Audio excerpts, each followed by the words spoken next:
Então, só para trazer a questão de Columbine aqui para o Brasil, quando aconteceu no início de 99 o incidente de Columbine, no final do ano de 99 nós tivemos aí um massacre, um ataque a tiros lá dentro do cinema do Shopping Morumbi aqui na Zona Sul de São Paulo, né? Então um indivíduo, ele era terceiro ano de medicina, ele adentrou lá uma sala de cinema e disparou indiscriminadamente, né? Então a gente já percebe essa correlação já com esse fato de Columbine. E não só isso, no Rio de Janeiro teve uma ocorrência, um massacre de Realengo, lá na escola, lá Tasso da Silveira, que um aluno ele se inspirou no massacre de Columbine para realizar aquele ataque que aconteceu lá no Rio de Janeiro.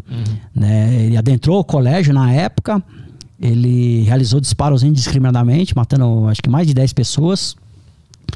Tinham policiais, que aí a gente fala da questão do primeiro respondedor. A importância do policial é muito grande. A importância do policial, da pessoa de bem que esteja ali pronta para dar uma resposta à altura. Então eles foram fundamentais para que outras vítimas não sofressem, né? Eles adentraram a esse colégio, eles se depararam com um atirador, conseguiram realizar um disparo na perna desse atirador, só que ele acabou se suicidando. Então, só para você entender, 90% dos atiradores, eles são potencialmente suicidas. Sim. Eu acho que é uma missão kamikaze o cara vai fazer, né? Exatamente. Ele sabe que não tem mais vida depois daquilo. Ele sabe que não tem mais volta. Então ele tá ali, dificilmente ele vai evoluir para uma ocorrência de troca de tiros ou indivíduo barricado, dificilmente ele vai evoluir nesse sentido. Geralmente ele se neutraliza. Né? Tem essa tendência, não que isso seja uma regra, mas a maioria dos casos são assim. Sim. É mais provável que o cara vai... Mas lá nos Estados Unidos teve um ataque no metrô, e aí depois teve a do mercado, e agora teve uma na escola no Texas, hoje ou ontem, né? Foi ontem. Foi ontem? Foi ontem. Lá parece que tem uma coisa mais ideológica por trás desses crimes, né? Eu não sei se aqui no Brasil, quando acontece alguma coisa assim, me parece ser um problema mais psicológico do cara. Lá tem vazamento, são vários problemas. São vários problemas, desde problemas raciais a problemas emocionais. A gente falou bastante da questão... por que não teve tantos ataques a escolas assim na pandemia? Porque não tinha quase ninguém na rua. Quando as pessoas estão voltando agora, a gente percebe o aumento dessas ocorrências.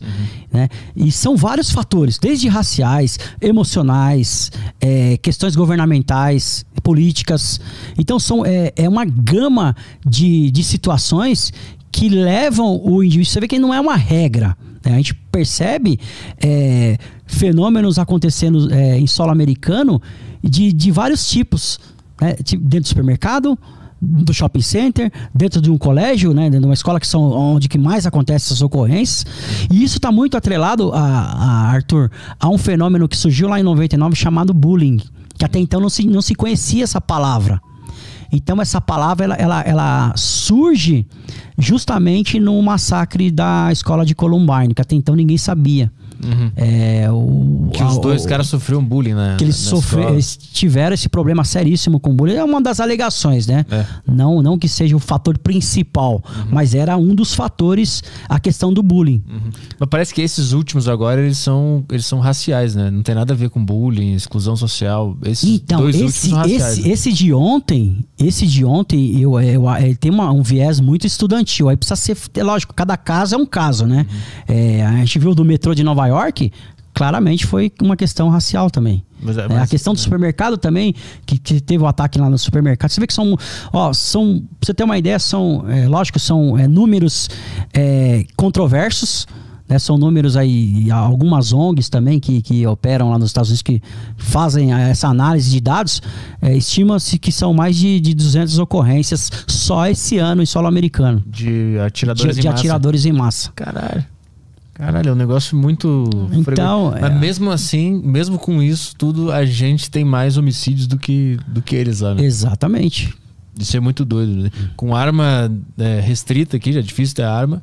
E sem atirador em massa frequente, ainda assim a gente tem mais mortes do que os Estados Unidos, com toda essa merda toda que eles têm lá, né? Então, aí a gente percebe essa diferenciação, né? E esses fenômenos são fenômenos que... a questão do atirador ativo em si é um fenômeno que ele é dificilmente de a gente ter a previsibilidade de quando que vai acontecer o próximo. E aonde. Isso é praticamente impossível. É praticamente impossível. Né? Mas não tem uma parada que esse último cara tinha um manifesto, que tinha aquela... Eu tava lendo no teu Instagram que ele tinha a teoria da substituição, que ele escreveu um manifesto lá sobre essa... O que estava em jogo, por que ele matou as pessoas e acharam o manifesto? Então, o que acontece? São inúmeras situações. Né? Inúmeras situações. Nesse caso específico, esse indivíduo ele tinha uma tendência meio que racial. Uhum. Né? Meio que racial. A gente percebe um pouquinho nesse cenário. Mas ainda precisa ser analisado. Né? Precisa ser analisado o contexto, quem está por trás, porque sempre tem alguém que está junto. O cara nunca faz uma ação dessa, a maioria das vezes, né? No caso da maioria, o indivíduo sempre tem alguém que compactua com o mesmo pensamento, né? Principalmente na questão da internet, né? As pessoas se comunicam muito na internet a respeito de possíveis massacres. Uhum.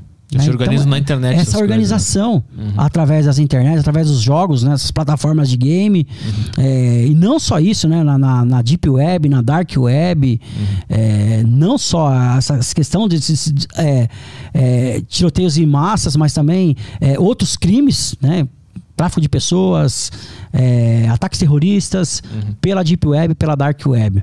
Né? A gente percebe muito isso daí. Mas são fenômenos que nós não sabemos o início nem o fim. O que nós temos que fazer é o quê? É falar sobre isso com responsabilidade, falar com seriedade. As nossas escolas, eu falo em termos de Brasil, nós precisamos estarmos mais conjuntos com o corpo docente.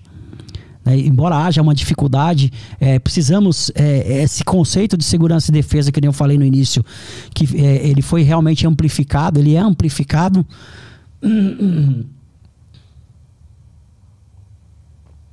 E esse conceito de segurança e defesa, todo cidadão de bem ele tem que estar envolvido. Todas as pessoas elas têm que estar envolvidas com a comunidade, com a sociedade. Não adianta só o policial carregar o piano, porque o piano é pesado. Só pro policial. Todos. Hoje temos aí um projeto bacana de vigilância solidária, que é envolver mais a comunidade ainda, né, do Coronel Telmo, um negócio muito bacana a respeito da vigilância solidária, que envolve a comunidade junto com a polícia, dá uma integração muito maior. Isso é fundamental. Isso é fundamental. No sentido de quê? De diagnosticar. Falou, pode acontecer tal coisa ali porque eu vi tal coisa. Aquela pessoa, ela tá fazendo isso aqui, de repente alguém vê alguma coisa, alguém sabe de alguma coisa. E isso pode ajudar os organismos policiais, porque informação é tudo. É difícil saber o que o cara tá planejando na cabeça dele, né? Isso é muito foda. Difícil. Né? Não, é extremamente difícil. Mas não seria o caso é só uma pontuação, né? Mas uma possível solução.